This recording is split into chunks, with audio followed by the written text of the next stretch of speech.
편이 남의 편, 내 편이요? 남의 편이요? 내 편이야? 남의 편인가요? 친구 때나 부부 모임 가는 데 갔을 때 그렇게 차라면서 집에 들어와서는 손가락 까딱도 안 하는 그런 남의 편인가요? 근데 우리 남편들과 한 말 있어요. 우리 남편들 잘 들어보세요. 옆에 계신 옆편은 나와 함께하는 내 편인가요? 아니면 그야말로 옆편인가요? 옆에서 나를 위로해주고 나를 지지해주고 나를 응원해주고 나를 격려해주는 나와 한편인가요? 아니면 그야말로 옆편이신가요? 남자들 어떠신가요? 내 편이에요? 옆편이에요? 사랑하는 우리 남편들이요, 남의 편이 되지 마시고요, 남편과 한 편이 되어주시기를 바랍니다. 사랑하는 아내들이요, 옆에 편이 되지 마시고 남편 막 헷갈려버리네. 남편의 편이 되어주시기를 주님의 이름으로 축복을 드립니다. 근데 부부는 그렇다 치고 여러분의 자녀는 어떤가요? 자녀와 잘 맞는 분 계신가요? 아니면 자녀가 안 맞아도 너무 안 맞습니까? 부모는 어떤가요? 부모와 잘 맞습니까? 아니면 안 맞아도 너무 안 맞습니까? 그럼 그 안 맞는 이유가 어디 있을까요? 남편에게, 배우자에게, 아니면 자식에게, 아니면 부모에게 있을까요? 아니면 그 문제가 나한테 있을까요? 우리 진지하게 한번 고민을 해보면서 어떤 상황에서도 나를 지지해주고 나를 응원해주고 나를 믿어주고 기다려주면서 함께 해줄 내 편은 내 주변에 없을까? 내 편은 오늘 남의 편이 아니라 네 편이 아니라 내 편, 그 내 편에 대해서 한번 생각을 하면서 말씀을 함께 나누어 보려고 합니다. 우리 시편 118편 1절을 읽어볼까요? 같이 읽어봅니다. 시작.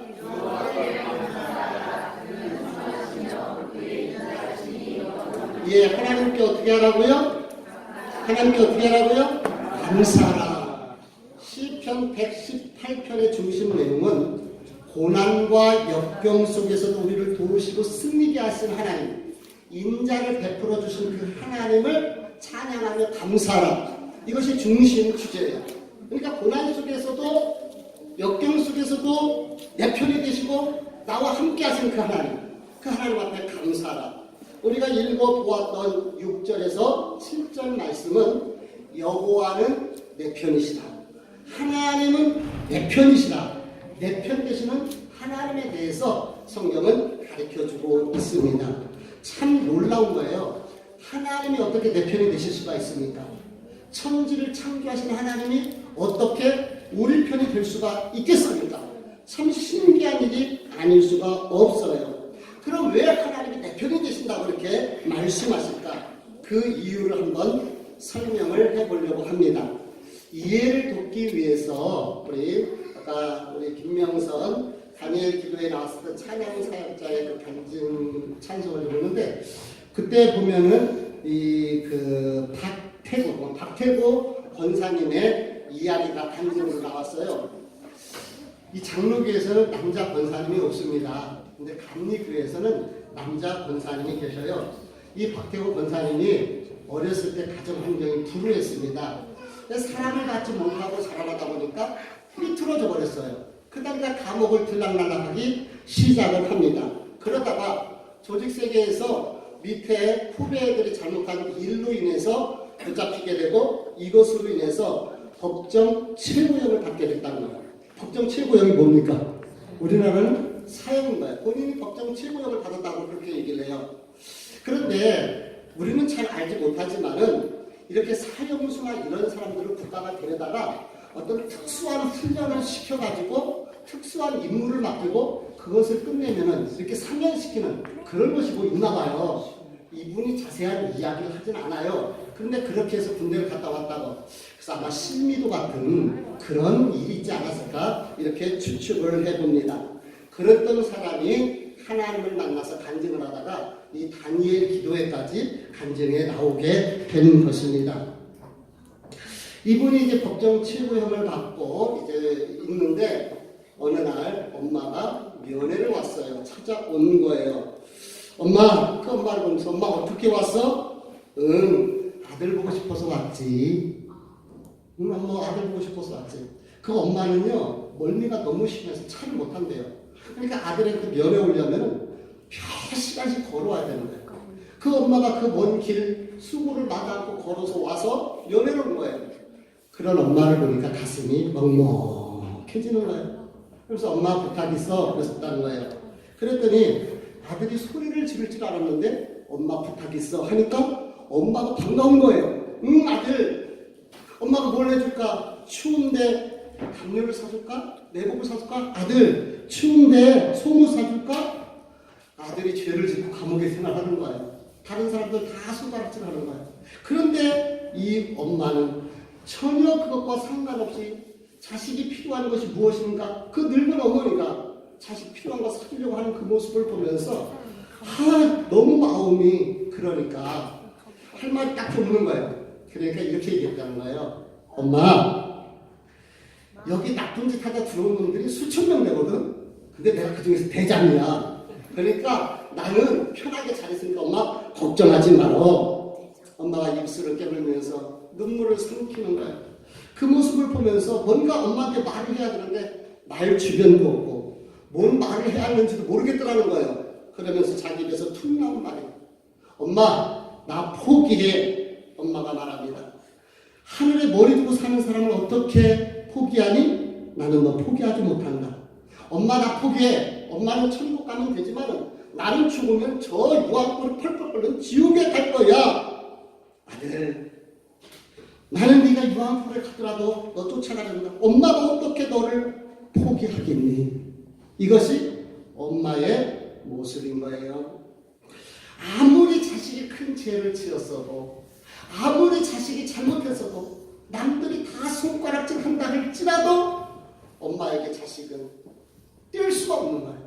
그래서 엄마는 자식의 편이 되게 되는 것이지요.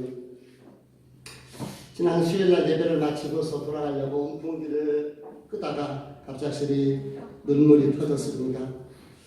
제가 온풍기를 끄면서 그런 마음으로 기도를 했어요. 주님을 향한 내 사랑은 너무 이기적이고 너무 내 중심적입니다. 참 죄송합니다. 눈물이 걷잡을 수 없이 흘러내리더라고요. 많이 울 때가 많습니다. 너무 감사해서 울고 주님 앞에 너무 죄송해서 울고 기도하다 울고 말씀 준비하다 울고 그러면은 백석교단 모임에 차 타고 가다가 마음이 터졌어요. 얼마나 운전을 하면서 눈물이 쏟아지던지. 그런 내가 온풍기를 끄면서 그런 고백을 했어요. 주님, 그런데요. 이 땅의 모든 자식의 사랑은 다 이기적이고 자기 중심적 아닌가요? 그렇습니다. 제가 느낄 때에 이 땅에 있는 모든 자식들의 사랑은 이기적이고 자기 중심적이고 절대 부모, 엄마의 사랑과 자식의 사랑은 이 차이가 있는 것을 볼 수가 있습니다. 엄마, 나 배고파. 엄마, 나 피곤해. 엄마, 나 필요한 거 있어. 엄마의 감정, 엄마의 상황과 상관없이 엄마에게 요구합니다. 근데 엄마는요, 엄마의 사랑은 이기적이지 않고 위선적이지 않습니다. 그 아이들 필요한 거 채워주고, 그 아이들 말 안 듣고 공부도 안 하는데, 그 맨날 핸드폰 갖고 놀고 있는데, 그래도 그 자식을 위해서 필요한 거 채워주고, 아프면은 엄마가 대신 아파하고 대신 고통하는 것을 보게 됩니다. 우리 주일 학생들 잘 들어. 엄마가 어떨는지 모르지만은 아파할 때 함께 아파하시고 내가 힘들어할 때 가장 힘들어하는 것이 엄마들이다. 왜 그런지 알아? 응? 아빠도 그렇지. 조금 이따 부사님 얘기 들어봐요. 왜 그런지 알아? 엄마가 사랑하기 때문에 그렇습니다. 저는 사형제를 뒀어요. 가끔가다 천국 가신 엄마의 모습이 생각이 듭니다. 그런 사형제인데요. 엄마의 사랑이 사형제 중에서 제게 더 유독하셨어요. 사모도 여기 있지만은 직장생활 같이 부부생활하면서 같이 결혼해서 직장생활 같이 했었던 적이 있었는데요. 내가 지나가는 길로 엄마가 해줬던 그 칼국수를 참 좋아했어요. 이 감자도 과는 또는 이 애호박 쓸어갖고 넣은 칼국수가 그 손으로 비는 거 있잖아요. 참 맛있더라고요. 엄마가 해준 것이. 내가 지나가다 칼국수 한번 먹고 싶네? 그러면은요, 여지없이 엄마가 해놓고 있습니다. 빈말이라도 지나간 말이라도 내가 뭔가 먹고 싶다든가 하고 싶은 일들이 얘기하면 엄마가 해놓는 것을 볼 수가 있어요. 그런데요, 아내는요, 안 해주더라고요. 안 해주는 게 아내인 것 같아요. 저는 입이 참 털털하고 참 입이요 편해요. 그래서 라면하고 커피를 좀 자제할 뿐 안 먹고 가리고 못 먹는 음식이 없습니다. 평소에는 사모하고 둘이 있다 보니까 그냥 일반적으로 먹잖아요. 그냥 편한 대로 있는 대로 먹습니다. 제가 가끔가다 제가 그럴 때가 있어요. 여보, 뭐 좀 해 먹을까? 하면 사모의 반응이 어떤지 알아요? 경험해 보신 분들 있을는지 모르지만 애들 토요일날 오는데 토요일날 해 먹으면 안 돼요.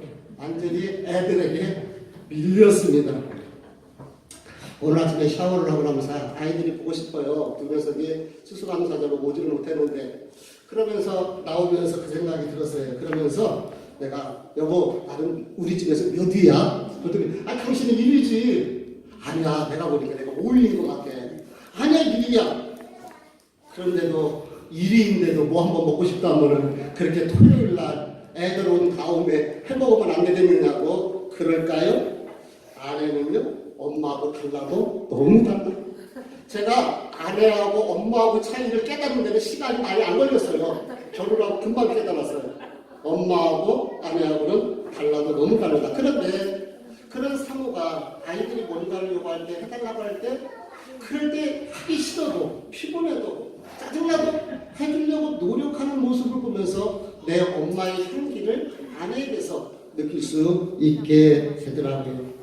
왜 엄마의 사랑이 절대적인지 아십니까?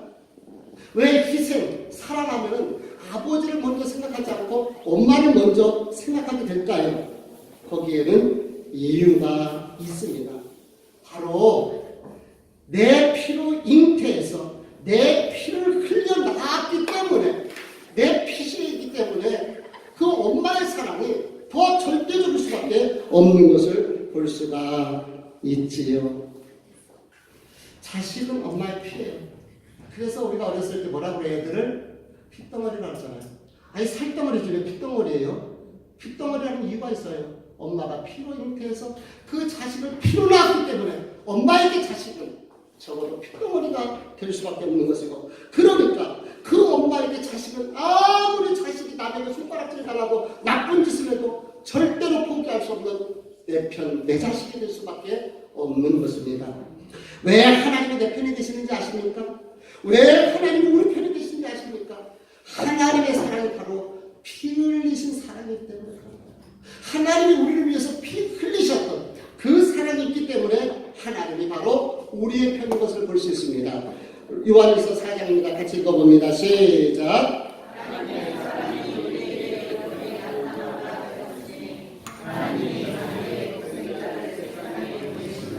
그로 말미암아 우리를 살리려 했습니다. 사랑은 여기 있으니 우리가 하나님을 사랑한 것이 아니요 하나님이 우리를 사랑하사 우리 죄를 속하기 위하여 화목제물로 그 아들을 보내셨습니다. 이렇게 얘기하고 있어요.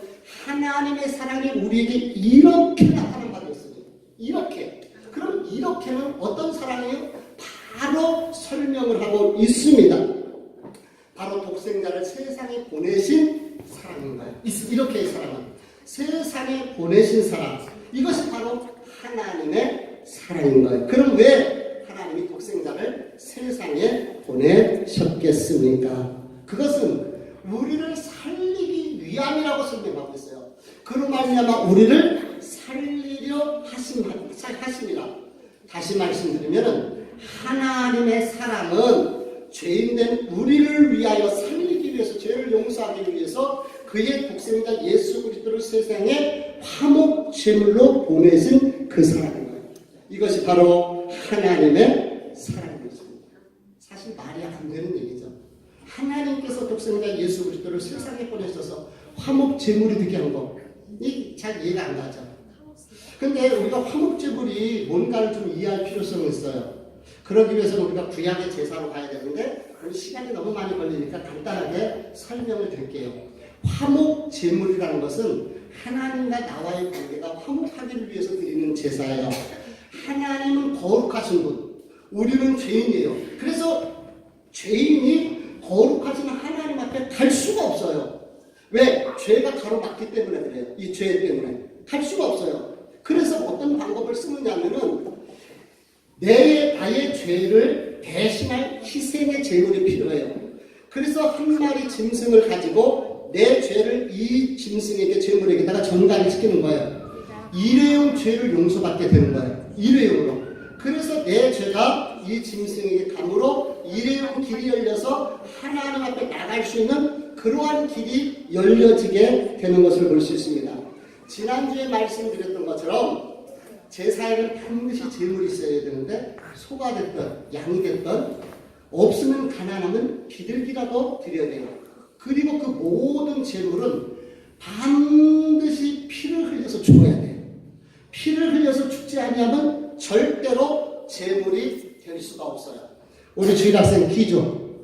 제물이 되기 위해서는 어떻게 해야 된다고? 피를 흘리며 죽어야 합니다. 오, 역시 피를 흘리면서 다 듣잖아, 그쵸?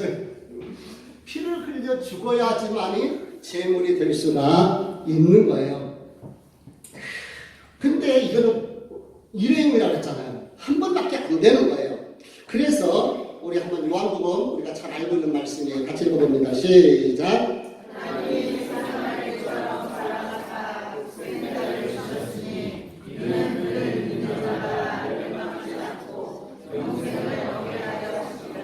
하나님이 그 아들을 세상에 보내신 것은 세상을 심판하게 하심이 아니요 그로 말미암아 세상의 구원을 받게 하려 하심이라. 하나님이 죄인들을 사랑하셨어요. 우리를 사랑하신 거예요. 그래서 일회용 제물이 아니라 그의 독생자 예수 그리스도를 세상에 보내셔서 화목 제물이 되도록 우리를 위해서 대신 죽게 해 주셨던 것을 볼 수가 있습니다. 제물은 무슨, 근데 입장을 바꿔놓고 한번 생각해 보세요. 제물이요 얼마나 두려울까요? 개들도요, 개 장사는 되게 무서워한다고 하더라고. 그렇게 살아온 개들도요, 개 장수 앞에서는 꼼짝을 들고 하고 그런 얘기들을 하더라고요. 근데 이 짐승이 죽어야 돼요. 떨 것입니다. 음메. 그렇게 울면서 이제 짐승은 제사장이 칼로 목을 따죠. 그리고 그 피를 받아요. 그리고 배를 갈라서 각을 꿔요. 내장을 긁어냅니다. 그리고 그것을 불에 태워서 죽이는 거예요. 근데 이 죄물이 무슨 죄가 있습니까? 뭔 죄가 있습니까? 아니 예수 그리스도가 이렇게 십자가에서 죽어야 할 이유는 무슨 죄가 있느냐 말이에요.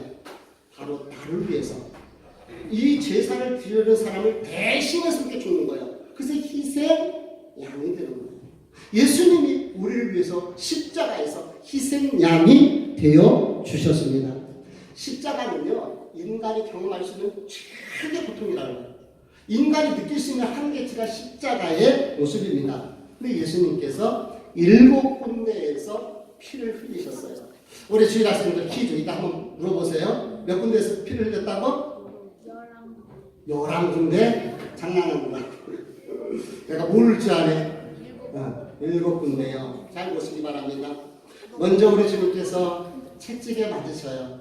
이 로마인들은 긴 채찍이 있고 짧은 채찍이 있는데 끝에 남이나 이런 그 동물의 뼈가 있어요.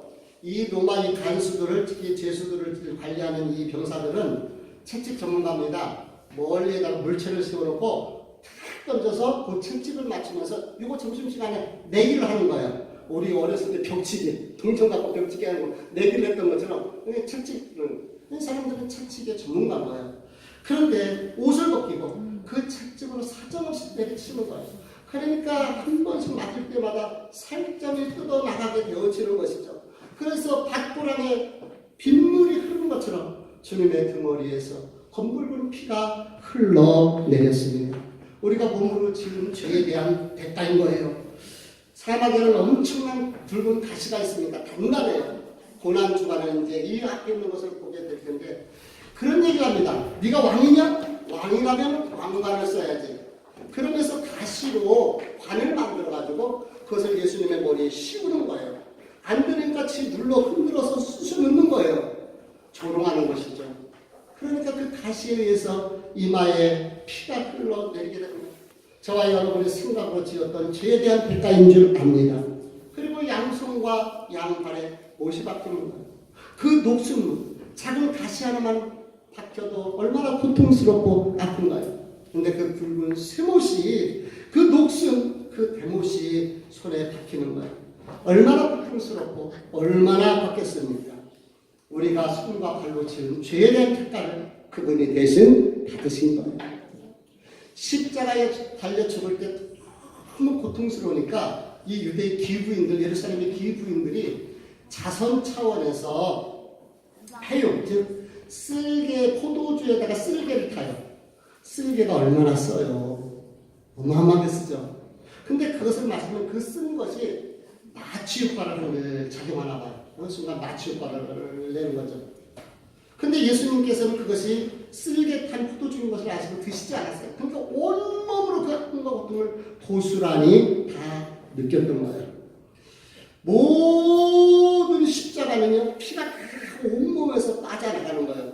그러다 보니까 몸이 피에서의 피가 빠져나가니까 이 머리에 산소가 부족해요.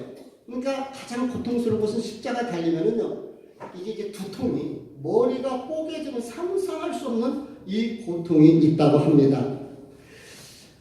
그런데 사람이 십자가에서 죽으면 피를 다 흘려서 죽는데 마지막 소량의 피가 남는 곳이 있어요. 그것이 바로 심장입니다.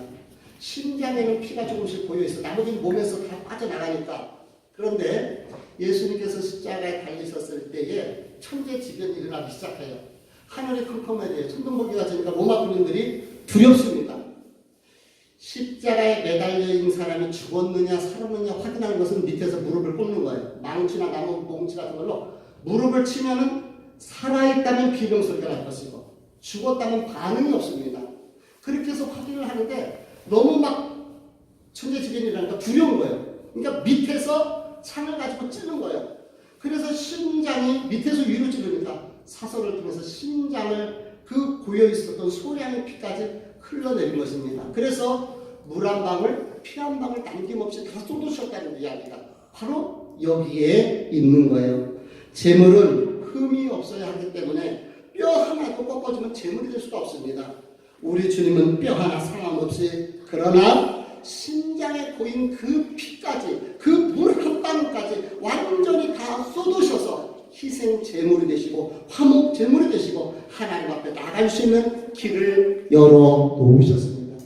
그래서 로마서 5장 6절 이후에는 이렇게 말씀하고 있어요. 우리 한번 같이 읽어봅니다. 시작. 우리가 아직 연약할 때에 기약대로 그리스도께서 경건하지 않은 자를 위하여 죽으셨도다.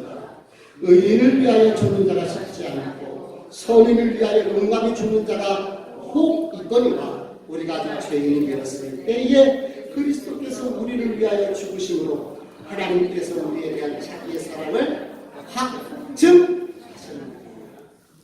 주님의 십자가는요, 의인을 위한 죽음이 아니었어요. 죄인을 위한 죽음이었습니다. 그런데 짐승의 피로는 우리가 의로워질 수가 없어요. 그래서 하나님의 아들이신 독생자 예수 그리스도께서 하나님과 온전한 화목을 이루시기 위해서 그분의 피를 흘리신 줄 믿습니다. 그 피로 인하여 우리에게 생명의 길, 새로운 길을 열었는데 히브리서에서 이렇게 이야기하고 있습니다. 같이 읽어봅니다. 시작. 그러므로 형제들아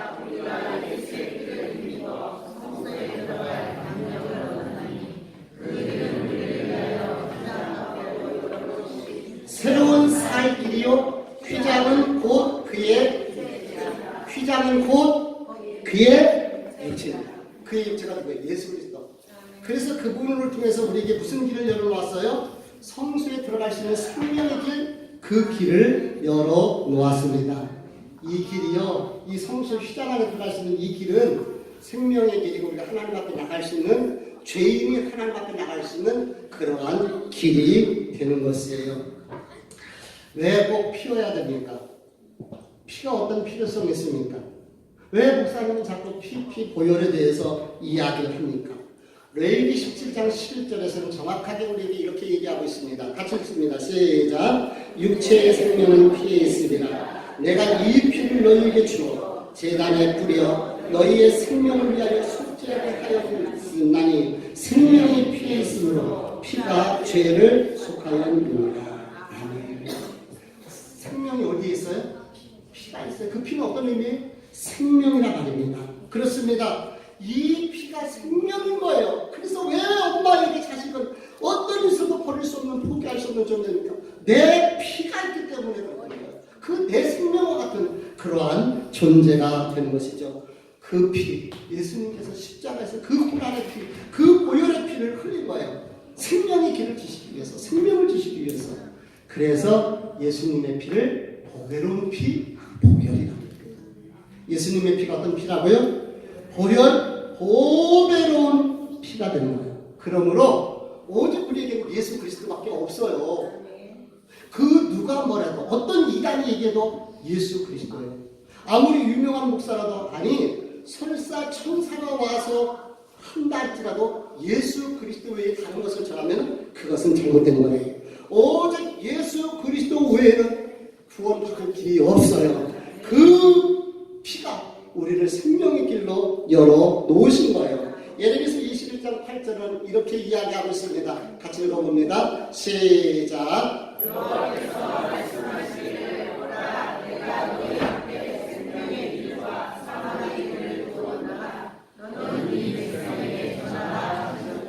아멘. 여기 보니까 우리 앞에 무슨 길이 있다고요? 생명의 길과 사망의 길이 있어요. 저와 여러분 앞에는 두 길이 있습니다. 생명으로 가는 길, 사망으로 가는 길. 이 길은 좁은 길이에요. 성경에 보니까 찾는 사람이 없다 그랬어요.